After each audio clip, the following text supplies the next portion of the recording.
Welcome back to the program. You're listening to Business in Vancouver on Roundhouse Radio 98.3. We're the daily business program from the Business in Vancouver newspaper and BIV.com. I'm Kirk LaPointe. And I'm Haley Wooden. The Founder Institute, it helps entrepreneurs take their ideas and turn them into viable businesses. It has chapters in 170 cities around the world, across 60 countries. Vancouver, of course, is included. And conservatively, it's helped raise more than $500 million in funding for its graduate companies. Its goal is to help globalize Silicon Valley. And with us in studio, we have the founder of the Founder Institute, Adeo Ressi. He joins us here to attend a Founder Institute event. That's why you're in the city. Glad to have you on the program. Thank you. Excited to be here. What parts of Silicon Valley can actually be globalized? What can be recreated and what parts are going to remain unique to the Valley? Well, hopefully not the misogyny that's been being reported a lot these days, but there's a lot of good things. No Google memos? And the lack of diversity. Yeah. Those are two very bad things that are Silicon Valley is getting a bad rap about today. But the good things are there's a lot of capital available for aspiring entrepreneurs. There are people at every turn in your entrepreneurial journey that want to help you build a business. And I believe that can be brought to different cities around the world. And generally, there's a culture of acceptance of taking risks and failing when you take those risks. And I think that too can be brought. So there's some bad things that we don't want to bring, but a lot of good things that we do. And that's what we work on at the Founder Institute. When did you realize that Silicon Valley could be essentially a global brand? Well, I think it has been a global brand for a long time because it has a track record since the 90s of creating some of the best technology companies in the world. Before that, you had Microsoft, which was up in Seattle, and Apple, which was in Silicon Valley. So there was some healthy competition between, I guess, the exportable part of that, part where you could essentially create almost a Silicon Valley franchise. So, well, you realize that Silicon Valley is not a place, but it's a mindset. Okay. And so when you realize that the mindset is something that you can teach people or encourage with incentives, that's when I figured, okay, we can take some of these ideas and the ways of thinking and bring them to places like Vancouver, bring them to places like Canada, bring them to places as far-flung as Afghanistan, and actually see it have an effect on both the level of innovation in that country and culture, but also just the way that people work day to day with one another on enterprise. One of the pieces that's helped Silicon Valley be so successful is the companies that started there have stayed there. So if you have a different mindset in a city like Vancouver, it's more entrepreneurial, but do you think it'll remain the case that people they'll get to a level and actually want to go to the place where it all began? Well, so yeah, that's a problem, right? If you build something great and the ecosystem around you is not supportive, you're going to pick up your bags and move to a place where the ecosystem is supportive, and that's a risk. So what we try to do is carry some of that support network and supportive environment into every city where we operate so that people don't feel the need to leave. So I'll get very specific here rather than talk in generalities. So with every city where we operate, or in every city where we operate, we allow everyone who helps a company to own a piece of that business, and it's a really small, almost minuscule piece. But what it does is it creates a glue, a camaraderie, where the experienced, seasoned mentors, the seasoned CEOs in a city like Vancouver, are suddenly rooting for the up-and-coming new founders and new CEOs, helping them get through these difficult times, difficult milestones, challenges of building the business. That community is a long-term thing, and you don't want to leave it. Right? Because the communities helped you become successful. So why would you leave and go to, like, let's say Silicon Valley to get other help? Right. when you've gotten a lot of help where you are right now. I mean, it's a laudable objective where you're trying to keep the IP in town in a lot of ways, right?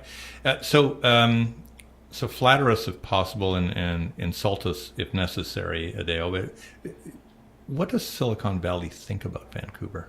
Well, I can tell you, objectively, Canada is one of the strongest markets worldwide for the Founder Institute. So if you rank our worst chapter as a 1 and our best chapter as a 10, Montreal and Toronto are 10s. Maybe Montreal's a 10 and Toronto's a 9, something like that.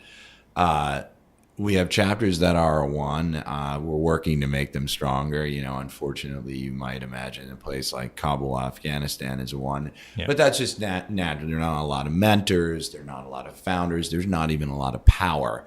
So when I say power, I mean electrical power. Do you want us to take guesses on where Vancouver is in that one? Or what do you... no, you go ahead. You tell us. Yeah, well, you want to take a guess? No. So you're the guest. So metrics-wise, et cetera, I'd say it's like a 5 or a 6, which is a great chapter. There are lots of 5s and 6s around the world. The issue is that you're sitting within the same country where we have 9s and 10s. So I think the raw material is here, and there's a bunch of things that need to happen to cause Vancouver to... Like? A bunch of things that so I think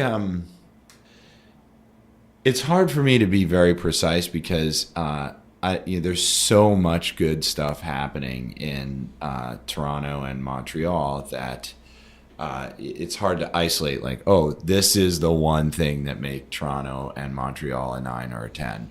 But there is really just a fervent passion for startups and a stop-at-nothing attitude to get what needs to get done to help those companies succeed. And I think that, we don't see almost anywhere in the world. And so if we can have some of that here in Vancouver, because Canada has the raw materials to build great companies, right? You have a highly educated population. You have really friendly immigration policies to let smart people come and help. The rule of law and good governance on the whole. Generally, we obey those things. Yeah. We're generally there. There's capital for early stage companies as well. You don't have Series A capital, which is a problem across Canada, but you certainly have what's called friends and family, angel and seed capital in Canada. So these are there's the perfect potting environment for a garden. However, what you need someone furiously planting seeds, tending those seeds, and aggressively trying to grow that garden. And we see that happening at extremes in Montreal right now and Toronto, whereas we're not seeing that same level of passion and dedication yet in Vancouver. And so I hope to see that happen and really rise the level of entrepreneurship here, because quite frankly, you have better weather. No kidding. Yeah, definitely do we. And you're in the same time zone as one of the greatest entrepreneurial centers in the world, which creates opportunities for Vancouver to become a major hub of satellite offices for places like Google, et cetera, which it hasn't quite had that level of success yet that you see in places, let's say like Ireland, which is the satellite hub for most major tech companies worldwide. We're speaking with Adeo Ressi. He is the founder of the Founder Institute. Where do you think that passion starts? Is it up to governments to maybe have regulations that are favorable to tech companies? Is it industry itself really championing the ecosystem? We had a lot of the ecosystem leaders and new government officials in a private session yesterday here in Vancouver talking about this very issue. There's definitely things that government can and should do, and they really need to be more aggressive because they're going to get passed by. And unfortunately, it's hard to catch up, right? If you're a technology business and you're building, let's say, a marketplace, if you win and you become the largest marketplace in your segment, it's almost impossible for competitors to catch up. And the same thing, unfortunately, happens in cities. So if, let's say, Montreal or Toronto get too far ahead of Vancouver, it will be almost impossible for Vancouver to catch up, because momentum, economics, talent, and everything else will start consolidating to the detriment of the city that doesn't have that happening there. And I think the table stakes are relatively even right now. But if you win and you keep winning, then you're gonna have long-term benefits. So what I'm hearing you saying, though, is that perhaps for all of the incentives that might be there, all of the government leadership, all of the deregulation that might enable all of this, you may still lack the culture. Well, so, culture can be trained, right? Humans are very responsive to incentives, financial and otherwise. So you can adapt culture with incentives. So I'll give a simple example. Series A funding is a problem across Canada. Right now, Vancouver is behind Toronto and Montreal in terms of early metrics of technology adoption, etc. However, if Vancouver became the Series A hub of Canada, every single half-decent technology company across Canada would move here to raise their Series A. So there's hacks that you could do to very quickly consolidate the industry within a city like Vancouver. And transform culture. That transform culture, right? Yeah. Because first of all, you're inspiring people locally to start businesses to get the Series A, but you're also importing the people who are Series A ready from other places around Canada and the world to come to Vancouver, and they will influence culture accordingly. So they're hacks. Okay. What comes first? Is it the companies seeking Series A, or is it the people who will be providing them with their Series A funding? Obviously, you need good companies, but there's worldwide, there's a dearth of Series A capital. In the United States, something like 1,400 deals get done at the Series A level every year, and that's been consistent for many, many years. Now, meanwhile, tens of thousands of more technology businesses have been created every year since like 2007. So for the last 10 years, yet the number of Series A deals has not really changed materially at all. Yeah. So globally, there's a glut like that of Series A investors. So there are tons of companies looking for Series A.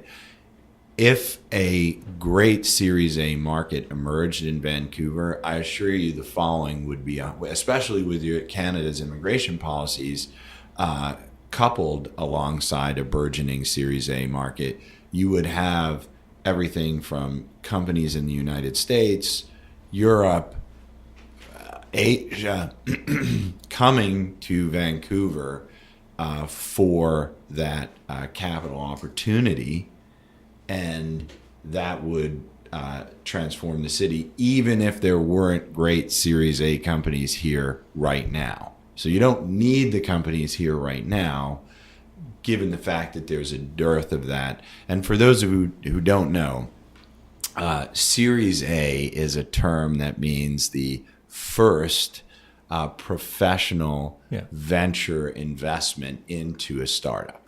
So you have lots of people who invest in companies before the first professional investor, but that first professional venture, mom and dad and sister and brother and friends, family, uncle, fools. and family fools. And there's something called business angels or angels there, and there's also something called seed investors, which are like professional individuals, but real professional venture investors. Their first investment is called a Series A. The true valuation or validation of a company. Yeah, both. You get a professional valuation and professional validation, but they're few and far between. So, And Canada is way behind the rest of the world. I think almost every developed nation that I'm aware of where we operate, and we operate in over 60 countries around the world, has more of a Series A market than Canada. Maybe we need to change the spelling of it to EH, like a Series A. Yeah, that would be more Canadian. I like it. That's a That'd be good more branding Canadian. campaign. Exactly, Maybe that'll yeah. help us. Exactly. AY. That's right. Yeah. Adeo, great having you on the program. It's always great to get someone who's not from Vancouver, their perspective on our ecosystem here. It was very valuable to have your insights. Well, thank you very much. That's Adeo Ressi. He is the founder of the Founder Institute, which of course has a chapter here in Vancouver. You're listening to Business in Vancouver on Roundhouse Radio 98.3. I'm Haley Wooden. And I'm Kirk LaPointe.